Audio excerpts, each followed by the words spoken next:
อันให้แล้วอีกคุณบอกว่าให้น้องบ่มักอยู่แหละไอ้คุณอันให้ตลอดบ่เห็นน้องบ่อยู่บ่อยู่แล้วโอ้บ่ได้นั่นนี่น่ะ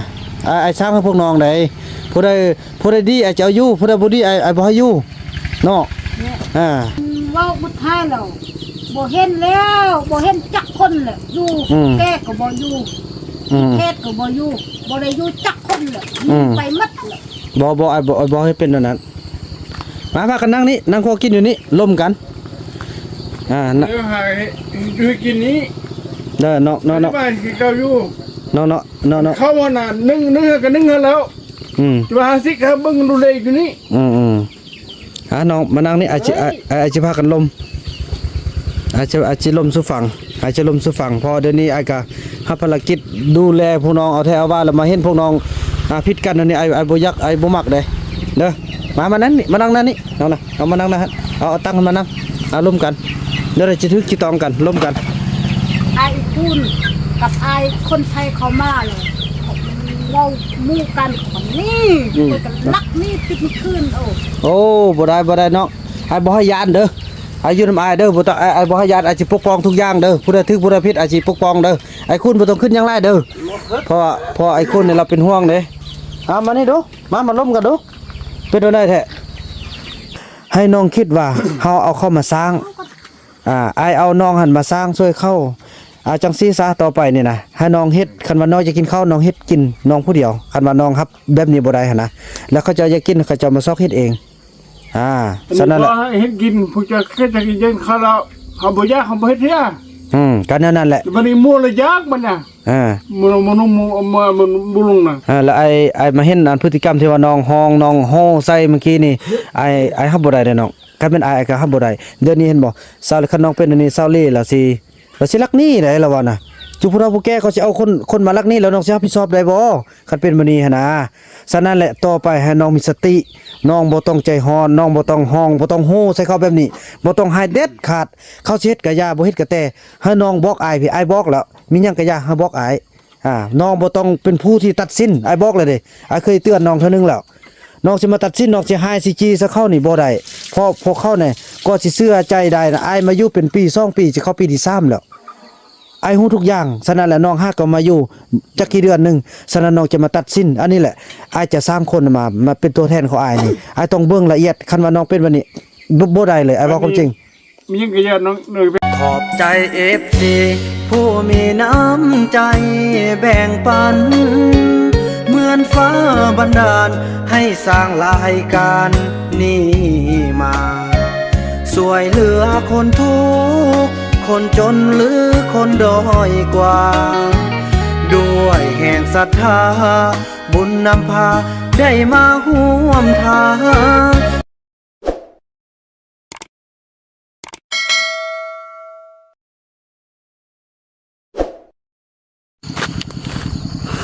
สบายดีท่านผู้ชมเนาะ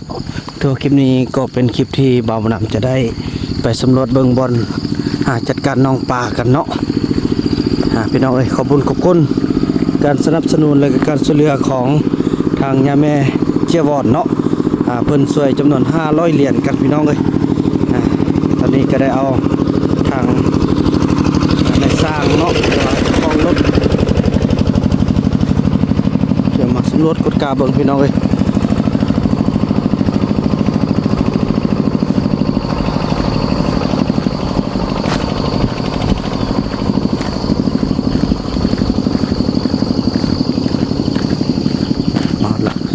โอ้พี่น้อยจะให้นำพวกซาลีเดี๋ยวนี้เมื่อกี้นี่ให้ใส่เอ็นซาลีเอาแถวว่าให้สวากวักบักแห้งผู้ใดก็พ่อผู้ใดพี่น้องตายแท้ๆเด้อนั่นนี่กลับไปนี่สิไปเว้าให้ฟังก่อนสิไปเว้าคนผู้ใดได้เห็นเดี๋ยวนี้นะ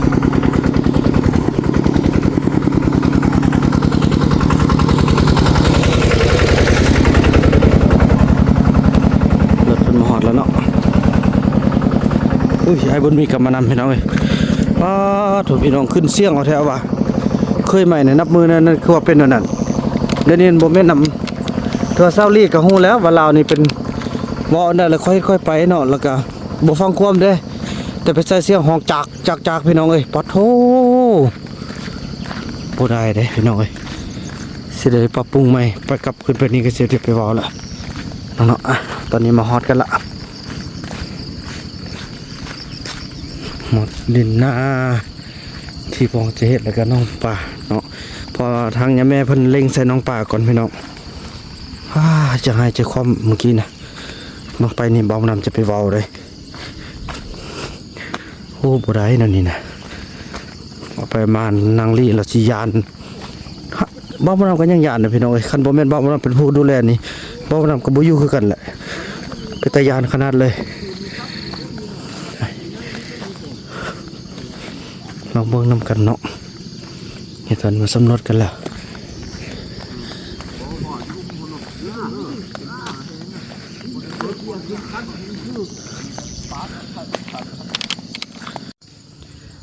ถือว่าตกลงกันแล้วพี่น้องเนาะก็ถือว่าปีนี้จะได้เฮ็ดอยู่4-5ก่อนเอาแต่แถวนี้ปัดนี้ละท่านี้ป้าพุ่นส่วนน้องปลานั่นใดจุดนั้นพุ่นพี่น้องเอ้ยขนาด10กว้าง10เนาะยาว20เมตรเนาะหรือว่า10 คูณ 20พี่น้องเอ้ยแล้วก็ลึก2เมตรพี่น้องเอ้ยเนาะพอจะได้อยู่แค่นั้นลองเบิ่งพี่น้องเอ้ยถ้าว่านำอยู่ก็เป็นบุญเฮาถ้านำบ่อยู่ก็จะได้เอาผ้าบัดปูในปีต่อไปเนาะส่วนฤดูแล้งฤดูฝนเนี่ยกับหัวน้ำเนี่ยมันเพียงพออยู่แล้วพี่น้องพอเป็นบอลที่ว่าน้ำทุกทิศมันจะไล่มาตรงนี้มันเนาะตะพุ่นก็ไล่มาตะพุ่นพี่น้องเอ้ยอุ้ยไอ้บุญมีตาเนี่ยตาดินงามพี่น้องเนาะตาจ้า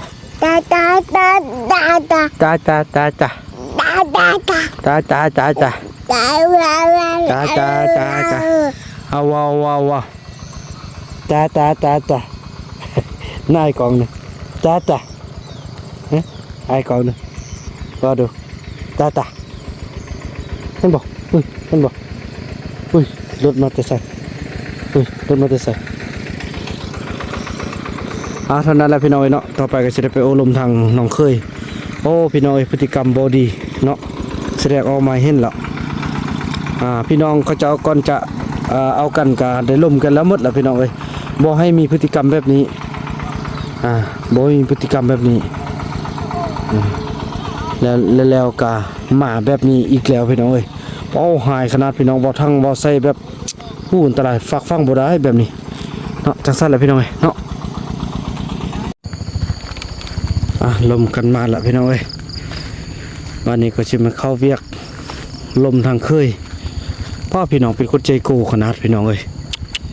ตะไลต้นสัตว์ซาลีเมื่อกี้นี่ให้ห้องปูดปาดพี่น้องเอ้ยบ้านเราก็จะเว้าแต่กระบอกไม่ได้เว้าเนาะเพราะมันคาเจ้าของรถมาเบิ่งน้องมาเบิ่งหน้าเด้ตายเลยพี่น้องจะลมให้ FC ได้ยินนำกันเลยพี่น้องเอ้ย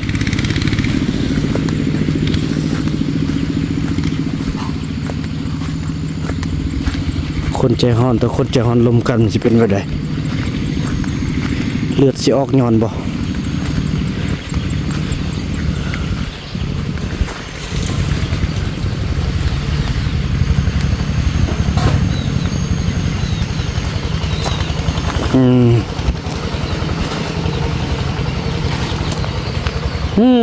เฮ็ดยังกินต้มปลาดุกแกงปลาดุกตัวปลาดุกเ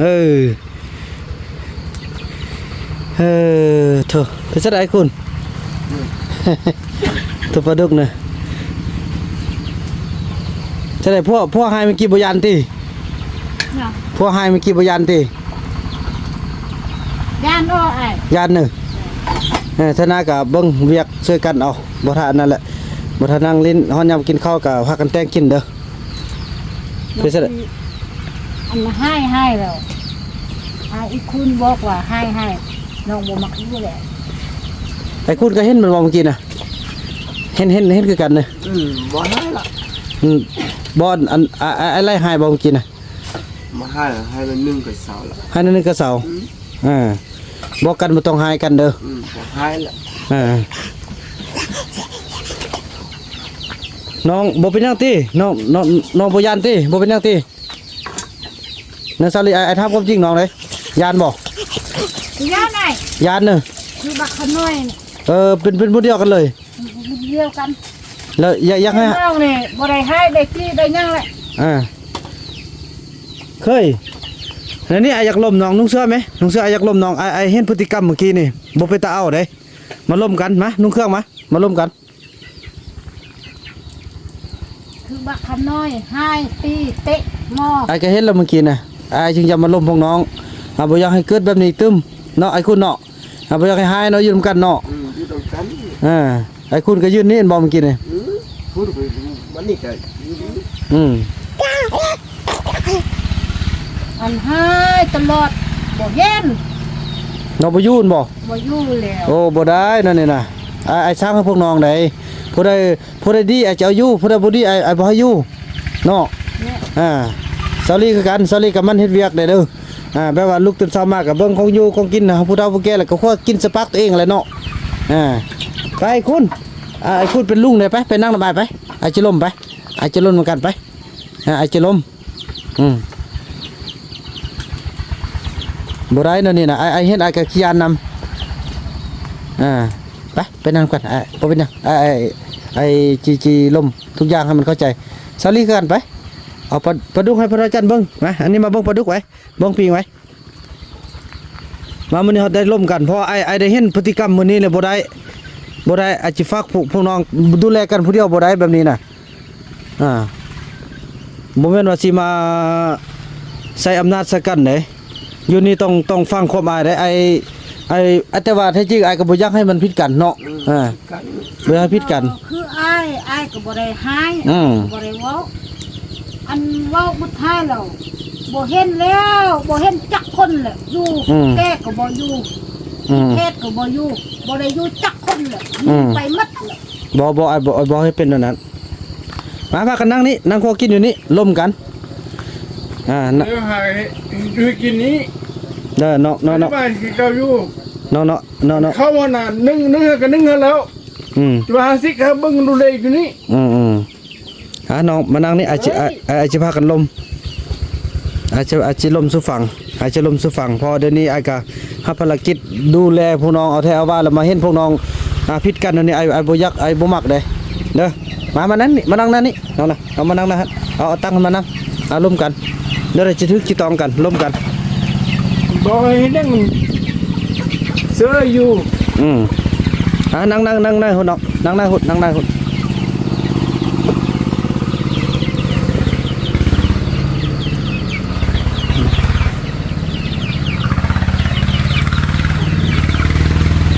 ที่เว้าให้คือบักขน้อยพวกเขาบักขน้อยพวกเก่าที่แท้ให้ตีแล้วอ้ายคุณกับอ้ายคนไทยเขามาเลยเว้ามู่กันของนี่ก็จะลักนี่ติดคืนโอ้บ่ได้เนาะไอ้บ่ให้ยานเด้อไอ้อยู่นำอ้ายเด้อบ่ต้องไอ้บ่ให้ยานอาจสิปกป้องทุกอย่างเด้อผู้ใดถึกผู้ใดผิดอาจสิปกป้องเด้อไอ้คุณบ่ต้องขึ้นอย่างไรเด้อเพราะไอ้คุณนี่เราเป็นห่วงเด้มานี่ดูมาล้มกันดูเป็นโดนได้แท้ผู้ใดสิอยู่ผู้ใดสิไปสิเฮ็ดจังได๋มักจังได๋กันเอาล้มกันอันนี้เอาไปดอกพุ่นนี่อันนี้ของผู้ใดนะไปปิ้งอยู่บ่ดื่นไว้นางนี้อันเคยก็ได้ไอชิลมคือไอเห็นแล้วมื้อเช้านี่เด้อเหตุการณ์ที่พวกน้องผิดกันนะมื้อเช้านี่คือ1น้องล่ะเป็นคือคนในเมืองน้องเข้าใจเนาะลูกมันมาตื่นเช้าหา1เขาแต่งอยู่ขอกินเนาะแล้วอยากให้มีคนช่วยแม่นบ่อยากให้มีคนช่วยอยากให้มีคนเฮ็ดนำเฮาเนาะเรานอนนุ่นนั่งอยู่เสื้ออยู่มีแต่น้องเฮ็ดคนเดียวเดี๋ยวดิเนี่ยกันน้องเฮ็ดเป็นเบาน้องเฮ็ดนะแน่น้องขนาดอันซ้ำนี้น้องก็รับภาระคือว่านักสมควรน้องมาเห็นไอเฮ็ดแบบนี้น้องก็สิฮู้เนาะว่าไอรับภาระซำใดฉะนั้นนี่ก่อนอื่นอาจจะว่าน้องก่อนเนาะอาจจะว่าเคยก่อนเนาะก่อนอื่นให้น้องเข้าใจว่าเขาเจ้าเกิดมาเขาเจ้าบ่เคยเฮ็ดเวียกเนาะอันที่1เขาบ่เคยเฮ็ดเวียก2มาเฮามาเอาเข้ามาพัฒนา3มาจะให้มันเป็นคือเฮาแต่เกิดมาลุกตื่นเช้าไปเฮ็ดนามัน มันเป็นไปบ่ได้ฉะนั้นแหละให้น้องคิดว่า เฮาเอาเข้ามาสร้างอายเอาน้องหันมาสร้างช่วยเข้าจังซี่ซะต่อไปนี่นะให้น้องเฮ็ดคันว่าน้องจะกินข้าวน้องเฮ็ดกินน้องผู้เดียวคันว่าน้องครับแบบนี้บ่ได้หั่นนะแล้วเขาจะอยากกินเขาจะมาซอกเฮ็ดเองฉะนั้นแหละ เฮ็ดกินผู้จะแค่จะกินข้าวแล้วเขาบ่ยากเขาบ่เฮ็ดเฮีย ก็นั่นแหละ มันนี่มัวเลยยากมันน่ะมันบุลุงน่ะแล้วไอ้มาเห็นอันพฤติกรรมที่ว่าน้องห้องน้องโฮใส่เมื่อกี้นี่ไอ้ฮับบ่ได้เด้อน้องคันเป็นไอ้ก็ฮับบ่ได้เดี๋ยวนี้เห็นบ่สาวคันน้องเป็นอันนี้สาวเล่ล่ะสิลักหนี้ได้ล่ะว่าน่ะจุผู้เฒ่าผู้แก่เขาสิเอาคนมาลักหนี้แล้วน้องสิรับผิดชอบได้บ่คันเป็นมื้อนี้หั่นนะฉะนั้นแหละต่อไปให้น้องมีสติน้องบ่ต้องใจร้อนน้องบ่ต้องห้องบ่ต้องโฮใส่เขาแบบนี้บ่ต้องให้เด็ดขาดเขาสิเฮ็ดก็อย่าบ่เฮ็ดก็แต่ให้น้องบอกอ้ายพี่อ้ายบอกแล้วมีหยังก็อย่าให้บอกอ้ายน้องบ่ต้องเป็นผู้ที่ตัดสินอ้ายบอกเลยเด้อ้ายเคยเตือนน้องเทื่อนึงแล้วน้องสิมาตัดสินน้องสิให้สิจี้ซะเข้านี่บ่ได้เพราะพวกเขาเนี่ยก็สิเชื่อใจได้นะอ้ายมาอยู่เป็นปี2ปีสิเข้าปีที่3แล้วไอ้ฮู้ทุกอย่างฉะนั้นแหละน้องฮักก็มาอยู่จักกี่เดือนนึงฉะนั้นน้องจะมาตัดสินอันนี้แหละอ้ายจะสร้างคนมาเป็นตัวแทนของอ้ายนี่อ้ายต้องเบิ่งละเอียดคันว่าน้องเป็นวันนี้บ่ได้เลยอ้ายบอกความจริงมีหยังก็อย่าน้องไปหาอ้ายน้องบอกอ้ายน้องบ่ต้องมีหยังก็อย่าแสนสิน้องสิเจ็บใจเครียดจังนั้นน้องบ่ต้องใส่ให้ซาวลีนี่เป็นคนที่อ้ายปั่นเห็นบ่มีกี่บอกคุณแล้วบ่ได้เราถ้าเป็นแบบนี้บ่เอาหาพากันนี่หาพากันอยู่ป่าบ่มีผู้ใดบังคับเด้หาเข้าใจคำตัวนี้น้องแม่นอยู่น้องเป็นพ่อเมียถูกต้องตะคนไม่แต่ให้น้องเข้าใจว่าเข้าเจ้ามันบ่คือเฮาฉะนั้นแหละคืออ้ายเห็นบ่อ้ายก็เห็นบ่เอ้ามื้อนี้อ้ายบอกเขาว่าอันไปเสียหญ้าเด้บ่เทื่อเขาก็ค้านเขาก็เฮ็ดมันเขาจึงเฮ็ดอ้ายก็อดไปจนฮอดซำนี้อันนี้แหละคือว่าเฮาเพื่ออนาคตฉะนั้นแหละอ้ายเคยบอกน้องเทื่อนึงน้องบ่ตัดมื้อเช้านี้น้องตัดสินด้วยตัวน้องเองเด้น้องหายแม่นอยู่ความคันว่าอยู่ลาวเฮาน่ะอยู่คนลาวนี่ถึกน้องว่าแบบนี้น่ะยังกระดอกกระเดียตื่นเช้าซำนี้เฮ็ดอยู่เฮ็ดกินหยังก็บ่นึ่งข้าวปะเป็นยังบ่มาเบิ่งคันเป็นคนเฮาได้แม่นน้องอันนี้บ่เบิ่งเลยอันนี้แหละแล้วอันนี้มันเข้าน้องมันใครจะไม่ฮอดที่เบิ่งเนาะไม่กะยาบัดนี้น่ะไม่กะแต่เฮาบ่ต้องไปฟังกับทุกอย่างกับเขาเฮาอาศัยพื้นที่อาศัยนี่เพื่ออนาคตของเฮาฉะนั้นแหละนี่เอาไปมานี่คันเข้าไปบอกจูพ่อมันไทยมาเอาเขานี่หมดนี่อ้ายก็ห้ามบ่ได้เด้น้องแล้วบัดนี้ผู้ใดจะรับผิดชอบทุกอย่างเอาน้องมีปัญญาใส่บ่สมมุติดินดอนต้นหญ้าทุกอย่างที่ภาครัฐกันถึงให้นี่น่ะคันเขาบ่อยู่นี่เขาไล่หาอ้ายใส่คืนหมดใด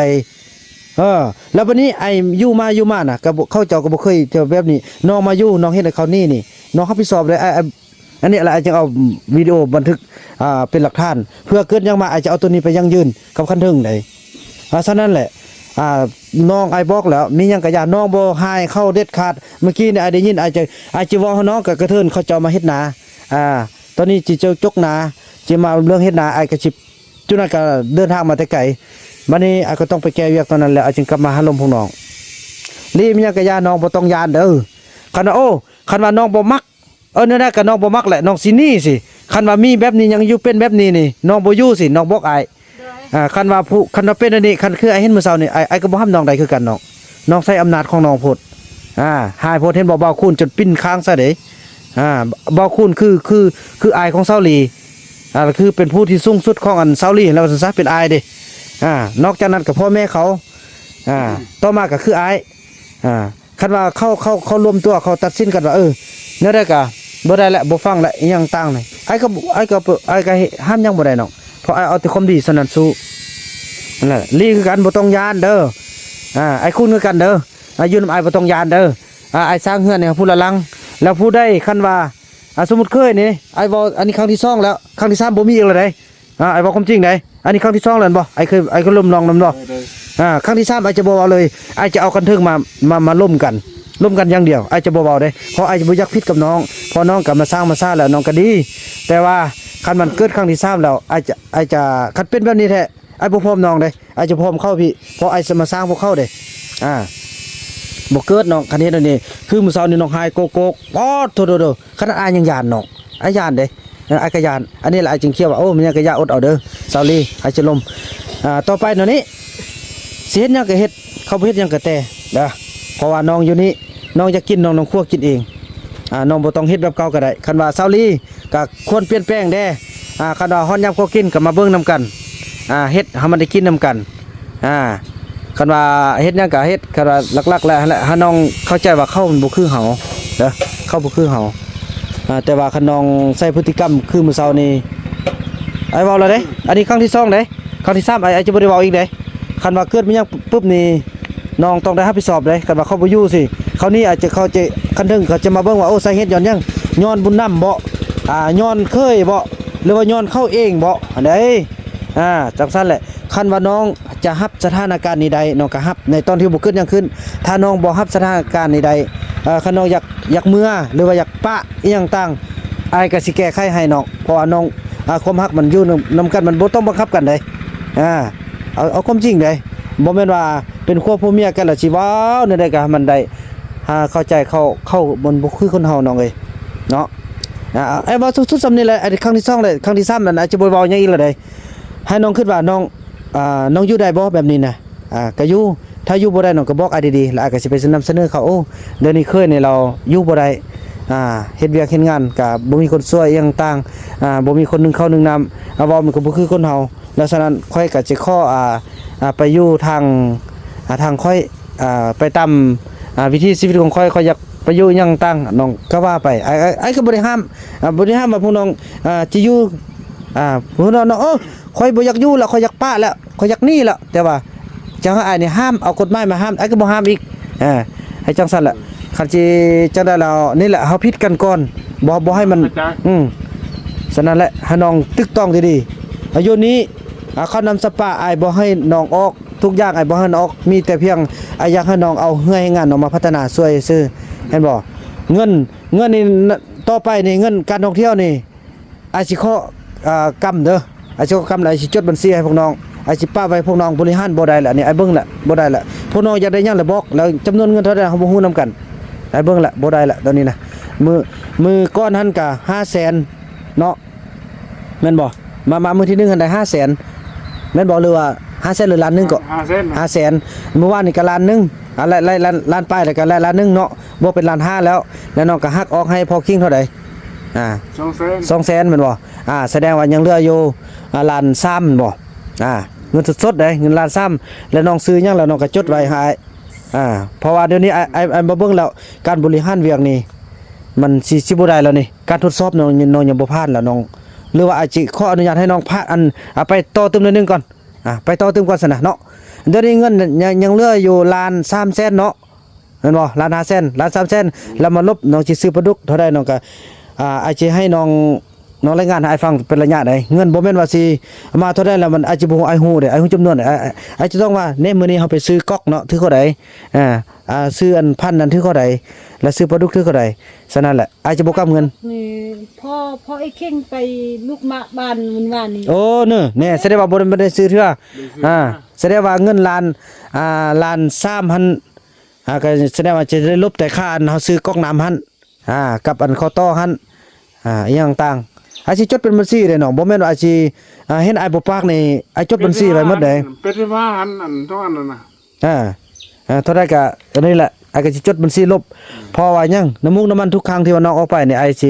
ยก็สิไล่ออกให้นะบ่แม่นว่าเพราะอันนี้มันเงินช่วยเหลือเห็นบ่อ้ายทุ่มเงินน่ะเพื่อสร้างการท่องเที่ยวเห็นบ่หมดเท่าใดน้องก็เพื่อให้พวกน้องมีอยู่มีกินฉะนั้นแหละเงินที่ว่าได้มาอ้ายก็ต้องให้พวกน้องได้อยู่ได้กินแล้วอ้ายบ่แม่นว่าสิเอาเห็นบ่เดี๋ยวนี้นาอ้ายก็เฮ็ดแล้วติดนี้แน่ต่อไปคันพวกน้องบ่เฮ็ดช่วยอ้ายนี่บ่ปลูกเพื่อปลูกมันนี่ไข่ใส่นี่เฮาจะเอาเงินใส่มาก็เฮ็ดเพื่อพวกน้องแน่จังซั่นแหละไอ้เป็นหนี้บ่กะลายเดี๋ยวนี้นี่ไปเฮ็ดอันประตูโค้งก็หมดเท่าใด 7-8 ล้านแม่นบ่ค่าสร้างก็2.5 ล้านค่าซื้อเครื่องหั่นก็5 ล้านปลายเป็น6-7แล้วค่าอยู่ค่ากินเขาอีกนี่ทุกอย่างค่าน้ำมุกน้ำมันไอ้ไปเอาเครื่องปฏิซ่อง500,000ถึงอยู่เกือบฮอด10 ล้านเนาะแล้วบัดนี้ดุดทางเฮ็ดนั่นถึงก็ถึกอยู่เท่าใด8 ล้านแม่นบ่เฮาจ่ายนำกันมื้อนั้นเนาะก็เห็นบวกกันแม่นถึงเท่าใดฮอด20ไปล้านแล้วไอ้ลงทุนพวกน้องบัดนี้ได้เงินมาไอ้ให้พวกน้องกำกับฉะนั้นแหละต้องนำใช้ให้มันถึกไอ้ก็บ่ได้หวังว่าสิเอาเป็นของอ้ายเด้พวกน้องซื้อกินไอ้คุณคือกันเด้อบ่ยานเด้อบ่ยานมีหยังละบอกอ้ายเด้อเพราะอ้ายสร้างให้พวกน้องสำคัญแหละพวกน้องให้พวกน้องมีอยู่มีกินมีห้องมีเฮือนเนาะ แล้วเคยนี่ก็มาช่วยเวียกเฮาก็คือกับพวกน้องเฮ็ดหยังก็ต้องอันเคยคือกันบัดนี้นะเฮ็ดหยังก็ต้องบอกแล้วบ่ต้องหายแบบนี้เด็ดขาดเด้ไอ้ข้อนำเด้เคยเว้ากันเทื่อนึงเลยครั้งที่2ครั้งที่3ไอ้จะบ่ได้เว้าหยังแล้วเด้เพราะว่าเฮาได้เว้ากัน2ครั้งแล้วให้เปลี่ยนแปลงฮักกันแล้วฮอดขนาดนี้แล้วเฮาต้องให้มันเข้าใจบ่ต้องผิดกันซาลีก็บ่ต้องยานเด้อยืนเอาไว้บ่ต้องยานน้องคือน้องฮักอายซับกับน้องสาวอายแหละมีหยังอาจสิปกป้องพวกน้องไอ้คุณคือกันเด้อบ่ต้องยานเด้อไอ้คุณนี่เพราะว่าน้องฮู้บ่แม่นหยังเขาเป็นนักสืบเด้นักสืบที่จะเอาทุกอย่างไปรายงานเขาอยู่ในป่าพุ่นน่ะคันดีเขาก็ว่าดีโอ้จุนั้นโอ้ดีแล้วปิตามาเขาก็มาคันโอ้บ่ดีแล้วหายอีหยังปองเป้งอีคือคำน้อยอีหยังต่างเซิร์นให้เข้ามาเขาก็บ่มาเนาะฉะนั้นแหละแผนเวียมันจะพังย้อนน้องไหลคันน้องบ่ปฏิบัติตามที่ไอ้เว้านี่ ไอ้ข้อห้องนำแท้ๆบ่ให้เป็นและซาลีคือกันเด้อเขาบ่ต้องบ่ต้องอันนั้นแหละก็เฮ็ดเวียกซอยอันเคยแด้เด้อแล้วแต่ว่าหลักๆแล้วคือน้องแหละคันว่าน้องจะกินน้องก็จัดการถ้าน้องบ่อยากกินแล้วน้องก็คือว่าเดี๋ยวนี้หั่นอยากให้น้องโคกินพาโคกินมันเลยเขาซ่อนแต่ละคนนะข้อแต่ว่ามีของกินนะของกินปะผู้ใดอยากครัวยังให้ครัวแต่ว่าหลักๆแล้วเฮาก็เอาบุญนำกันก็คือคันน้องครัวแล้วเนาะเราบ่ต้องกักตัวเขาดอกครัวแล้วก็มีแต่แบ่งให้ทางผู้เฒ่า2คนนั่นแหละสำคัญเอาบุญน้องเอ้ยฉะนั้นแหละแล้วเข้าในคันว่าตักให้เขากินก็กินบ่กินแล้วก็ย่าอย่างต่างเขาอยากหันตัวใดเขาคั่วเอาฉะนั้นแหละมันยังฮักแพงกันได้เฮามาฮอดจุดนี้แล้วอย่าพังได้พักรัดกันเทิงเพิ่นมอบฮ้อมอบเฮือนมอบดินให้ดินหน้าซำนี้บ่แม่นธรรมดาเด้จะมาพังย้อนเอาน้องนี่โอ้โดนอันตรายเด้บ่ต้องเฮ็ดได้เห็นบ่เราเว้าได้คัดเป็นอันนี้แล้วบ่เห็นแล้วจิลักนี่กลางคืนผู้เฒ่าผู้แก่นี่จะเอาเขาเอามาหมดตายเลยเด้น้องเขาบ่แท้เด้จุดนี้เขาคนซื่อเด้เขาบ่แม่นเว้าลิ้นเด้ป้าเท่ากันไอ้พังย้อนคันเว้าเขาหมดเด้คันว่าน้องยังเป็นตึม ถือว่าเขาบ่อยู่นี่ก็สิแม่นน้องนั่นแหละเป็นผู้รับผิดชอบไอ้สิบ่ได้สนใจหยังไดไอ้ก็สิหนีไปอยู่นำครอบครัวไอ้เพราะไอ้เฮ็ดได้ดีซำนี้แหละถ้าน้องเข้าใจมันบ่เป็นเรื่องง่ายๆเวียกงานตัวนี้เป็นเวียกงานระดับประเทศได้น้องมอบให้เป็นผู้ดีเฮ็ดวันนี้ไอ้เฮ็ดได้มาแล้วอาจจะมอบให้พวกน้องนี่พวกน้องต้องสืบต่อให้ได้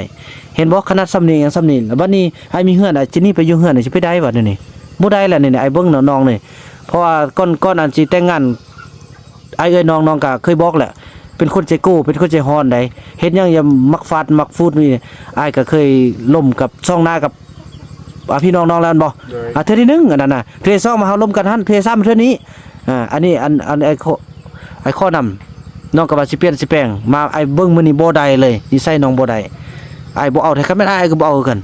แต่ซาลีนี่เราอยู่ได้ย้อนอ้ายได้นี่ซาลีกันบ่ได้ยานเด้อยันละบอกอ้ายน้อยอ้ายน้องก็ไปคนตกบ่ต้องไปเด้อแล้วก็บ่ต้องย่านอันนี้นะคันว่าดีแล้วก็เป็นคนดีแหละเดี๋ยวนี้ดีแล้วเดี๋ยวนี้นะเด้อเพราะไอ้ก็บ่ได้เว้าฟังจักเทื่อเนาะไอ้เว้าแล้วนี่เป็นคนดีฮักเมียได้บัดนี้ฮักเมียครัวอยู่ครัวกินบักเก่งแหละบัดนี้เด้อเมียก็ช่วยกันเอาเนาะอดเอาเด้อไอ้คุณคือกันเด้อบ่ต้องปิดลังซะสนั่นว่าเว้ย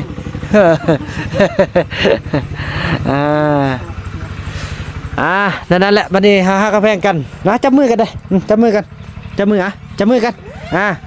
ขอโทษเมียได้ขอโทษเด้อเมียคนเมียไล่ต่อไปพวกสิบ่เป็นอีกแล้วต่อไปพวกเป็นอีกแล้วเนาะหักแพงกันเด้อแน่พวกขอโทษแล้วเด้อพวกดีแล้วบัดนี้พวกบ่เป็นคือเก่าแล้วเด้อแน่ยิ้มแล้วนี่ไอ้คุณคือกันเด้อจับมือลุงขอโทษลุงเด้อขอโทษลุงเด้อลุงขอโทษลุงแน่ดีแล้วเด้อแต่งอยู่ขอกินกันนี่แหละอันนี้คือการอบรมกันมันบ่แม่นว่าเฮาสร้างกันเฮาฮักกันติเอากันเนาะจังซี่แหละอันนี้สำกับกองประชุมเฮาเด้กองประชุมหน่วยเฮาอันนี้ก็ถือว่ามีแต่เฮานี่แหละอบรมกันเนาะลี่เนาะดีละมื้อนี้เนาะเคยก็บ่เป็นหยังแล้วมื้อนี้โอ้ยคนดีบ่ดีเฮ็ดเวียกบังเก่งเฮ็ดจิช่วยเฮาต่อหน้าเด้อันนี้น่ะนั่นเด้อไปล้างหน้ากินข้าวก่อนเด้อพอยังสิมีเวียกออกไปสิไปเบิ่งอันเวียกอยู่นอกเด้หลายๆเวียกแล้วก็มันยังฟังผู้น้องมันยังฮักแพงกันเด้อแล้วเงินที่ว่าคือว่าเขามอบให้เมื่อวานก็พากันก็บ่ได้ห้ามซื้อไปซื้อปลา